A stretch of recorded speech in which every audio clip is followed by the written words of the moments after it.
Hot Dogs, Horseshoes and Hand Grenades is the hardest VR game ever created. Now, at first glance, this doesn't really make a lot of sense because this is a game about you shooting sausages, and that is all it is. You shoot sausages, and there we go. But Hot Dogs, Horseshoes and Hand Grenades has mastered something beyond any other VR game we've currently got, which is probably even better than their array of guns, and that is their level customization. You see, in Hot Hand Grenades and Sausages, there is many more than just one way to play the game, which again is still very, very weird considering that it's a gun simulation. You see, normal people would opt in for the more therapeutic approach to the game by going into a shooting range and just shooting guns. Sadly, I took the more extreme approach and decided to make an attempt at beating the world record on the Taken Hold map. And all I can say from my experience in doing that is that I should have ended it and conceded defeat a very long time ago.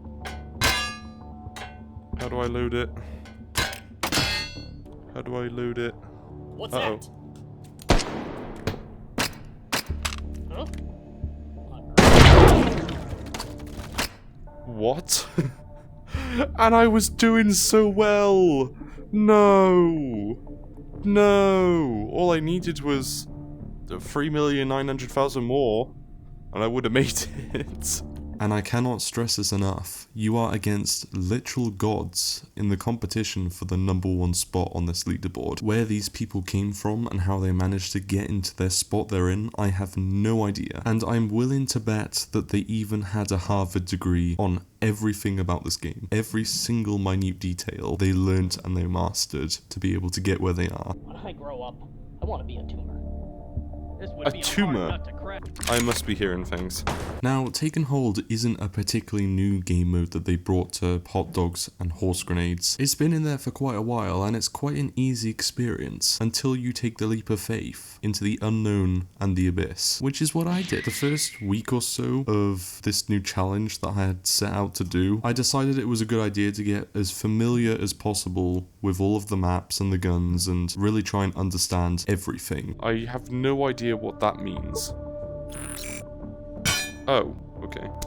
What are you? What is this? What is that? That confuses the absolute hell out of me. I really want to know what it does, because I just wasted an entire token for it, but I have no idea what this does. Oh, wait, what have I done? What? Put it back. I don't know what I just did. Oh, I'm also not... Oh, I'm not really sure how you utilize something like that, and I'm not really sure how the laws of physics work, but somehow it does. And it was going alright. I was memorizing the system nodes, I knew the best ways and best angles to try and get them. All of the system nodes are very linear, so they'll always repeat in the same sort of process, which does help out a lot because then you can understand which are the best angles to go from and where you'll be going next. And surprisingly enough, none of the enemies are actually a problem at all, which is a bit of a surprise. Well, it was for me at first because I thought that it was the enemies which were going to create the biggest difficulties in doing whatever this challenge was.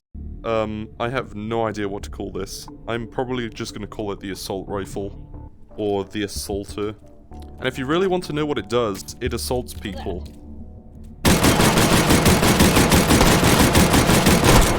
Just not 100%. It assaults them to a degree. But your main enemy is actually the repetitiveness of the game, because it wasn't really designed to be played like that. At least I don't think it was, personally. Anyways, after stage 1 was complete, I decided to do a deep dive into how all of the scoring works. I scouted wiki after wiki of understanding everything there is to know about the game. Best guns to use, how to score better, and all of this information was flooding into my massive brain. And given my previous records for the leaderboard, I was really hoping that this new information would help me get somewhat closer to these free tyrants. Most of the time I was getting roughly 100,000 score per game, and these guys are sitting on over 3 million. Funnily enough, I was looking for something exactly like this. And no, that is not just because I love 1911s. It's full auto? What? I want to try this out. Don't do it, you're better than this.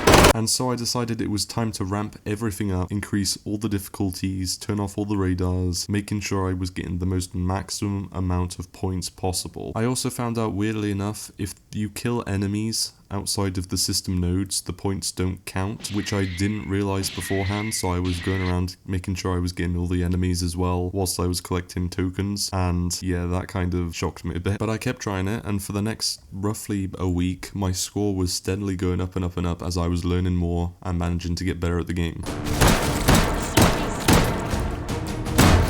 My aim is immaculate. And then there came the fateful day. I had gotten so confident that I was able to do this, that I was at least able to break the top 3, that I decided to dedicate an entire full battery percentage of my headset into doing this game mode. And I was so certain that 2 hours was enough to do it. A 2-hour speedrun of hot dogs, horseshoes and handshits. And my grand score was, drumroll please,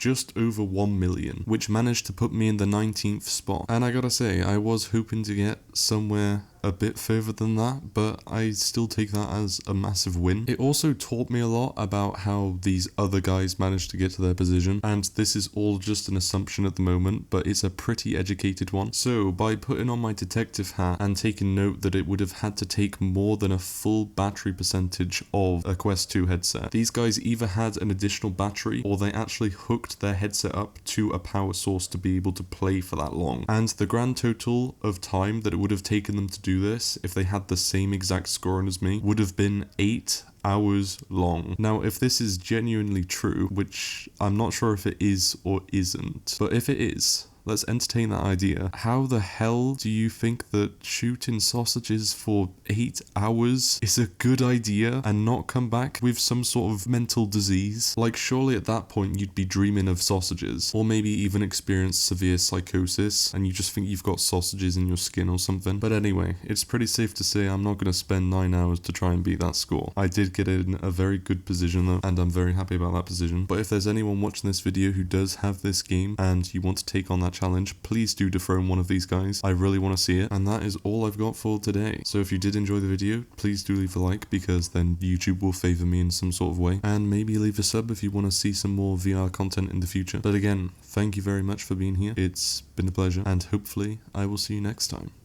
Goodbye. What's over there? Huh? The reflexes. The reflexes are godly. I must be God.